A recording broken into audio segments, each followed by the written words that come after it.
Hello everybody, this is Robert at Daybird Aviaries. I am the bird master here.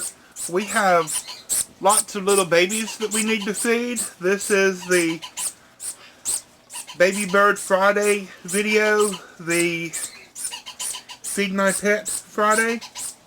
I had troubles yesterday, and that's why it's being uploaded on Saturday. And hopefully it will actually upload on Sunday, and it's not actually showing on Sunday. Hey, there you go a little bit. Now I am feeding Green Cheeked Conures. I'm feeding them the Tropican Baby Bird Formula by Hagen. These are, they're about 2 weeks old, 10 days old. I'm using a syringe with a lure lock tip and a flexible cannula, whatever you call it, the little tip thing on the end. And that helps me to get into their mouth. I'm not force feeding them. I'm just giving one little drop at a time. You can see it kind of bubbling out, and I use tissue to clean with. I have to support their little neck on either side with my fingers. I'm not squeezing, I'm not pinching. I'm just making sure that they get the food in. Now, in last week's video, I had 4 of them. I think there was only 4. And we've had a couple more to hatch from the eggs I brought inside. Hopefully it's not going to be so cold anymore. This is it's leap day. It's the last day of February. It is leap year. It's February 28th, 29th. What day is it, Jeremiah? February 29th today. And we have had not a terribly bad winter, but we've had a couple of cold nights. And so I brought these little babies in earlier than I normally would have liked to.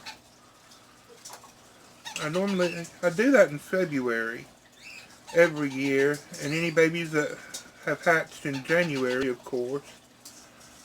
But typically by the end of February and March, it's warm enough outside so I don't have to worry too much about cold. Now, Aviaries, they have some heat lamps in there. They stay above freezing, but it worries me to have these tiny little babies. Now, this is one that was hatched in the incubator inside, and so I have fed it since day one.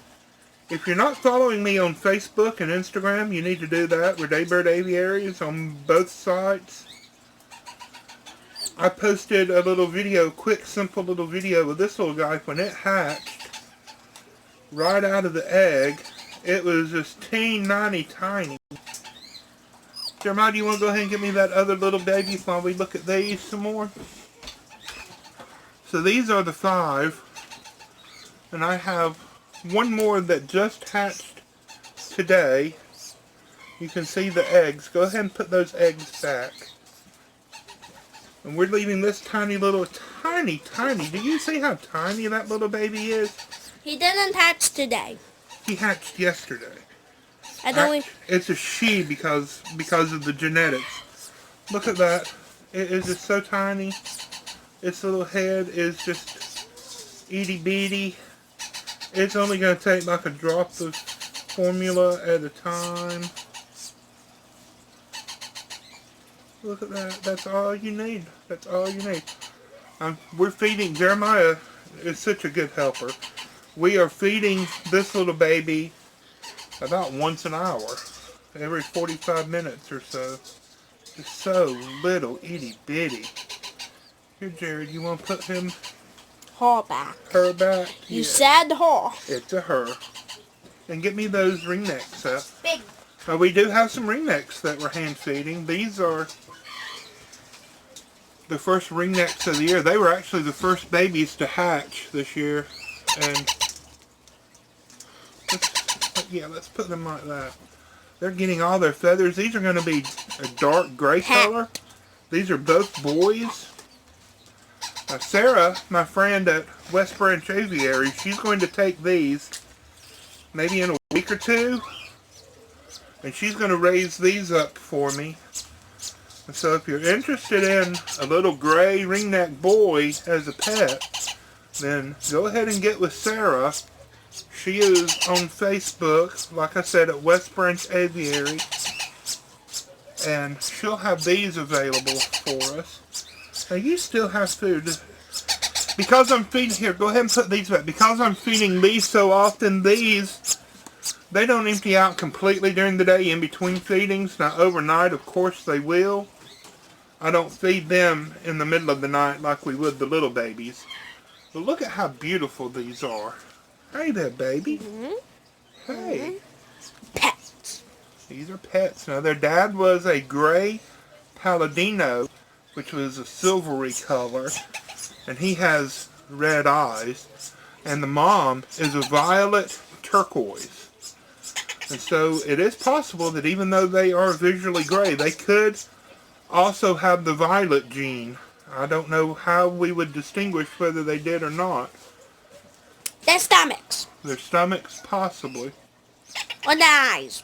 But these are boys because they don't have red eyes. Now that's not how you tell the difference between boys and girl ringnecks. But I know that with this particular pairing, any babies born with red eyes would be girls, and any that have dark eyes would be boys. And these two have dark eyes, so I know that they are boys. And they are both going to be the dark gray color. Just as beautiful as can possibly be. You know, everybody wants an African gray parrot because they're such good talkers. Well, Indian ringnecks can be almost just as good talkers, and you can say that you have an Indian gray with this gray ringneck. Now, you know that's too young to do that. Yeah, but I'm teaching it. But I don't know if you can see the gray on the tips of the wings, how beautiful that is. Well, that's all we got for you. Thank you for watching. God bless you. Please be sure to subscribe. Bye-bye.